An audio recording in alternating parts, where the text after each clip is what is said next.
Hi, it's Steve. Today we'd like to show you how to change the drum seal on your dryer. It's a really easy repair. Let me show you how we do it. Now before we begin this repair, we will need to disconnect power to the dryer. So either pull it far enough forward that you can unplug it, or locate the electrical panel, turn out the appropriate breaker, or remove the appropriate fuses. And once we've done that, we'll need to pull the dryer slightly forward so that we have enough room to tilt the main top up, which means we need to have space for that console to tilt backward. Once we've done that, we can start the repair. Now, as you mentioned, our next step will be to lift up that main top. To do so, we're going to need a thin blade putty knife, and we'll go into this gap between the front panel and the main top. And about 5 inches in from either side, you're going to find a spring clip. We'll need to depress that and then lift up on the top. Some models may use a metal spring clip. Others use a plastic style. So once you release one, just keep a little pressure upwards on that top. Release the second one, and then we can tilt that top completely up. Now what we want to make sure is either that you have a secure place for that top to lean up against, have somebody hold it, or secure it with a lanyard. You can take a lanyard and attach it to either of the holes on the bottom side of the main top. You'll find a small hole at the front of the cabinet. There may be a rubber bumper in place. Simply pop that out and attach your lanyard, and that will hold it securely in place. Now our next step will be to remove the whole front panel. Now to do that, we're going to need to disconnect the wires to the door switch, or disconnect the door switch from the mounting bracket. And the front panel is secured to the cabinet with 2 screws, one on either side. And from the back side, these are typically a 1/4 inch hex head screw. So we can remove those, tilt that panel forward, we'll disconnect the door switch, and then we can remove that front panel altogether. So we'll just go ahead and remove these 2 screws.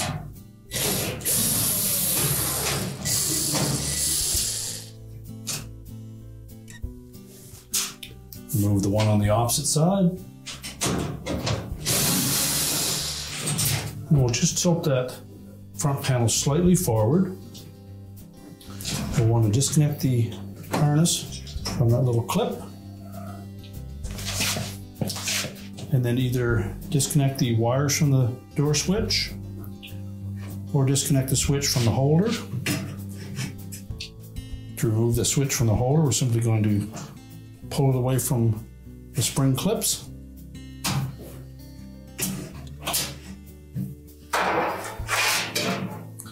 And then just tuck that out of the way. We can then tilt that front panel forward and then lift it off the 2 hooks that are attached to the base frame. And now we'll just set that aside. Now with the front panel off, if you're just replacing that front felt, we simply need to lay down on a suitable work surface, remove the old one, and then we can install a new one. We'll show you how to replace the one at the rear. That involves removing the drum and the belt from the dryer to give us better access. Now to remove the drum from this dryer, we first of all need to release the tension on the belt. To do that, we're going to pull the idler pulley towards the outside of the cabinet. So we'll release the tension on it, then we'll slide the belt off the idler pulley on the motor. We can lift the drum and the belt completely out of the dryer. So we're going to reach in on the right-hand side. You'll feel the idler pulley with the belt that comes down on the inside edge of it, rolls around underneath the idler, around the motor pulley, and back out around the drum. So pull it to the right. If need be, reach it through the middle. Slide that belt away from the motor pulley. Now, once we have that free, we'll use that to lift the drum off of the rear drum rollers and pull it out through the front. I have to lift up on the back of that drum to remove it from the drum rollers.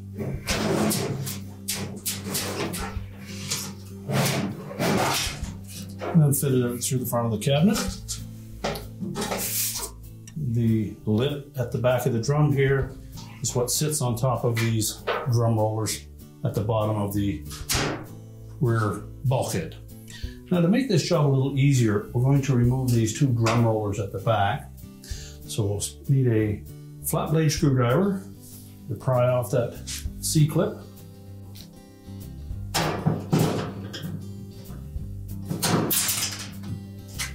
We'll just set those aside. There's also a washer underneath that clip.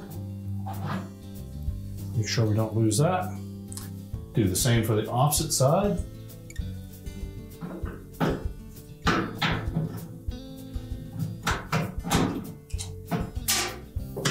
Next, we need to remove the old felt seal, and it is glued to that rear bulkhead. So we're simply going to peel that off with the help of a flat blade or a putty knife, just to break that glue bond, and then we'll remove it completely. We'll clean up the excess adhesive and be ready to put the new one on. Now, what we want to try not to do is to damage the finish on that rear bulkhead.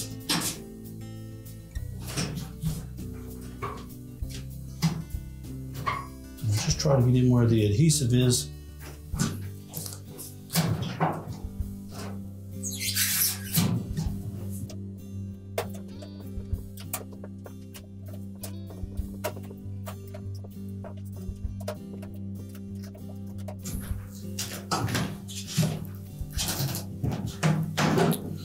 Now, once you've got that started, we're just going to work our way all the way around the bulkhead and separate it from the original adhesive.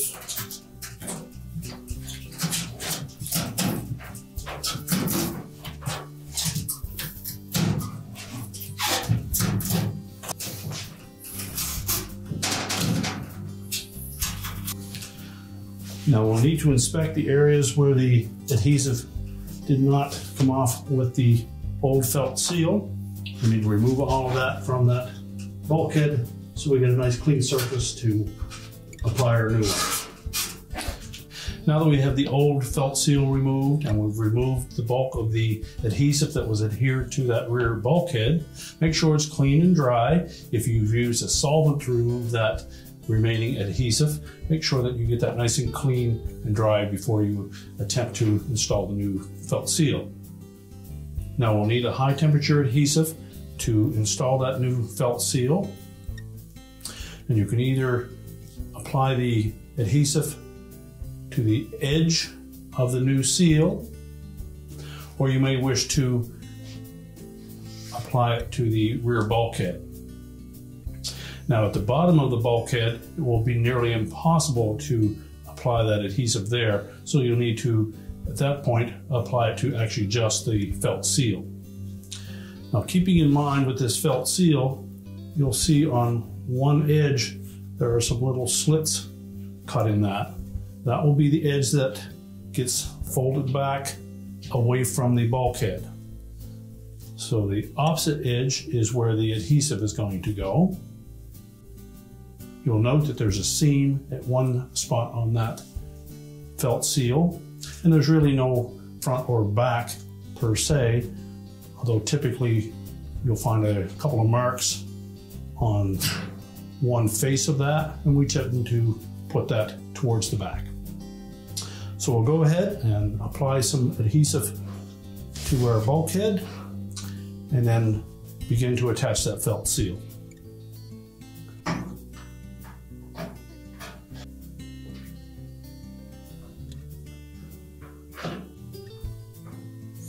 We'll apply about an 1/8" bead of that adhesive.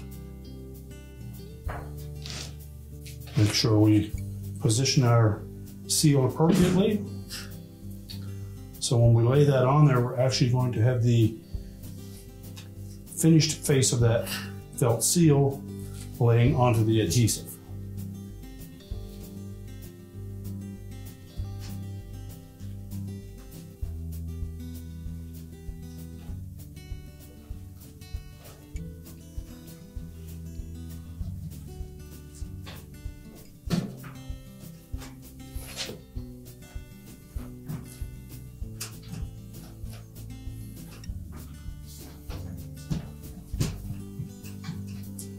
So we'll continue to work that all the way around that bulkhead.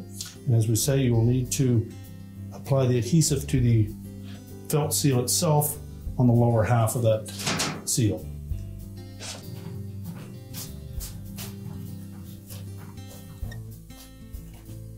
Now while that's drying, we can also reinstall our drum rollers. And once the adhesive is set up well, we're just going to fold back that felt so that it'll lay up against the drum. And we'll need to look inside of the drum after we install it to make sure that we've had that flattened out all the way around. Now when installing the drum rollers, we want to make sure that we have the front facing forward. You'll note that the rear of the drum roller has a protruding hub on it and the front of it is flat, and typically they will be marked with a front indication on them anyways. Inspect the shaft, make sure there's no damage or corrosion, and you may wish to add a couple of drops of machine oil. Make sure they turn freely. We'll next install the thin metal washer. Make sure it doesn't set down in the groove where the E-ring will fit. We'll then take that E-ring, line that up with the groove on the front of that shaft, and then with the aid of a pair of slip joint pliers, and just snap those in place. Do the same for the opposite side.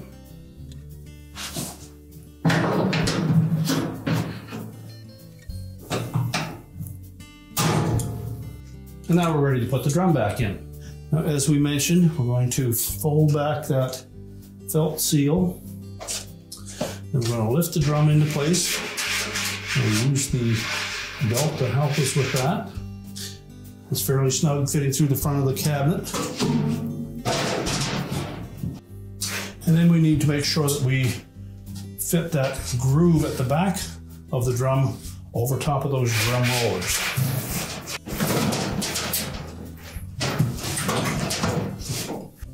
Again, we'll try to make sure that we keep that felt on the outside of the drum.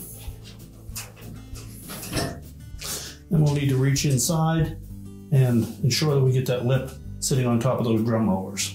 So I want to make sure that we tuck that in behind those two drum rollers, and then we need to feed that lip in over top of the drum roller as well.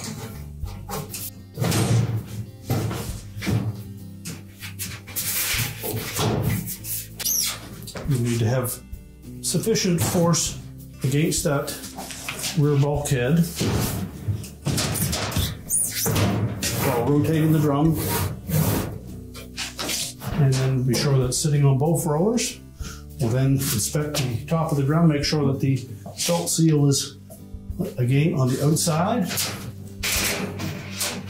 And now we're ready to reinstall the belt around the motor pulley and the idler pulley. So first we want to make sure that the belt is free moving around that drum. And we're going to line it up with the existing marks on the exterior of that drum so we have it roughly in position. And then while reaching in from the right hand side and through the center, we're going to wrap it over top of the idler pulley, down underneath the idler pulley, and around the motor pulley, and back out to the left hand side.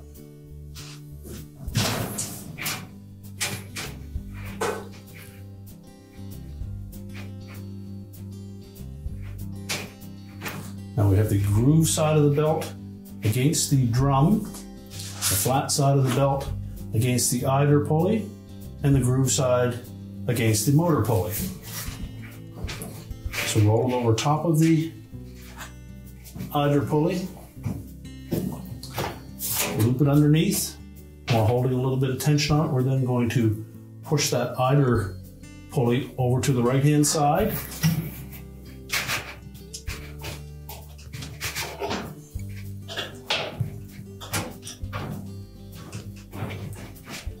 And roll the belt around the motor pulley.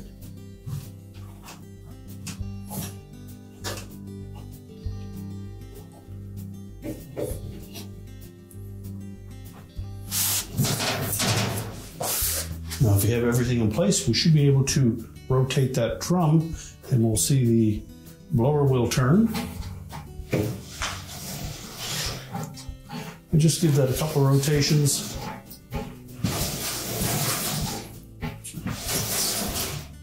Then check the alignment on the marks on the outside of the drum. They should line up. And then we're ready to put the front panel on. We're now ready to put that front panel on. So we're going to begin by lining up those two hooks on the bottom of the base with the two slotted openings in the front panel. As we tilt that forward, I also want to make sure that we line up these locating pins on either side with the oval shaped holes on the back side of that front panel. As we tilt that up into position, if you've removed the switch from the front panel, we'll need to reinstall that.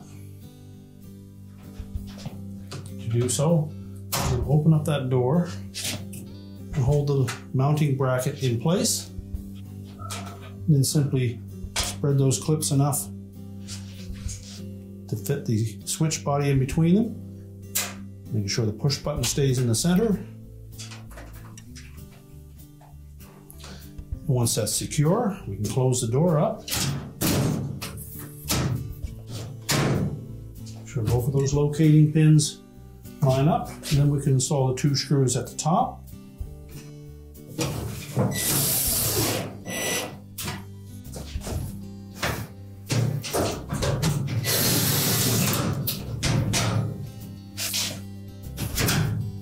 And be sure to reattach the harness to that clip.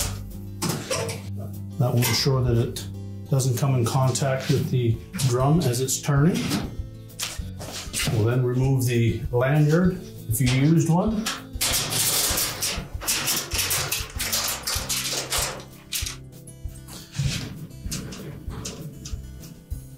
And lower the main top down. Make sure you line it up even side to side so that the two front panel clips will engage. Just press down on it until they're locked in place, and then we're ready to push the dryer back into position.